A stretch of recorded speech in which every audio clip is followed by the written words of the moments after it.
At the end of the day क्या जिस तरह से आप मोदी और अमित शाह की इस वक्त की बीजेपी को देख रहे हैं, क्या इनको पॉलिटिकली हराया जा सकता है? बिल्कुल हराया जा सकता है।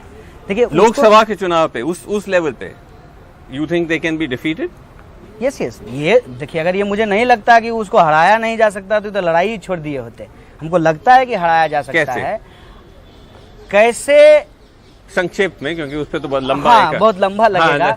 उस पर बस हम एक दो बात कहना चाहते हैं कि जैसे करप्शन को ही आपने कहा, तो करप्शन को जो कांग्रेस की विरोध करने वाली पार्टियां थे उसने मुद्दा बनाया।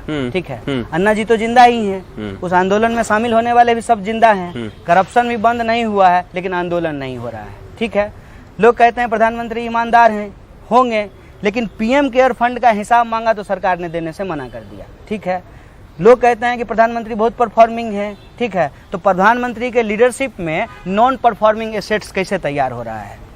चौथा सवाल, जब आप कह रहे हैं कि नहीं भाई परफॉर्मेंस नहीं कर रहा है, ये प्रॉपर्टी जो हम बेच देते हैं, आप अपना प्रॉपर्टी कब बेचते हैं? जब आप क्राइसिस में होते हैं। तो आप मानिए कि आपके लीडरशिप में देश में क्राइसिस में हुआ है, तो आप जब प्रॉपर्टी बेच रहे हैं तो प्रॉपर्टी बेच रहे हैं तब जब आपके पिताजी अस्पताल में हो। तो क्या आप अपनी प्रॉपर्टी बेच करके अपने लिए बुलेट खरीदेंगे? जब देश में इतना क्राइसिस हो है तो 20,000 करोड़ में जो आप सेंट्रल विस्टा क्यों बना रहे हैं? 8,500 करोड़ का आप विमान क्यों खरीद के ला रहे हैं? ये सवाल हैं जो आपने करप्शन का सवाल पूछा। नहीं, मैं बीजेपी को हराने की बात कर रहा हूँ कि ये सब आप सवाल उठा सकते हैं, लेजिटिमेटली ऑपोजिशन उठाता भी है, इन्हीं सवाल पे हारेंगे वो।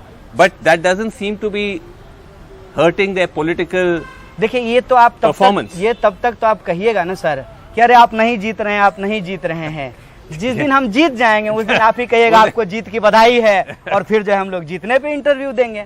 हम स्वीकार कर रहे हैं, नंबर उनके पक्ष में है, लेकिन देश की जो मौजूदा परिस्थिति है, जो हालात हैं, वो उसके पक्ष में नहीं है। और इसमें मैं आपसे शिकायत नहीं कर रहा हूं, लेकिन जो आपका मतलब प्रोफेशन है उससे शिकायत है। शिकायत इसलिए है कि अगर वो सच दिखा रहे होते ना, प्रधानमंत्री से अगर ये नहीं पूछा जाता ना कि हम काट के खाते हैं कि चूस के खाते हैं, तो शायद देश की स्थिति अलग होती। क्योंकि मैं भी नौजवानों के बीच में घूमता हूँ, लोगों के पास नौकरी नहीं है, रोजगार नहीं है, किसान 9 महीने से बैठा हुआ है।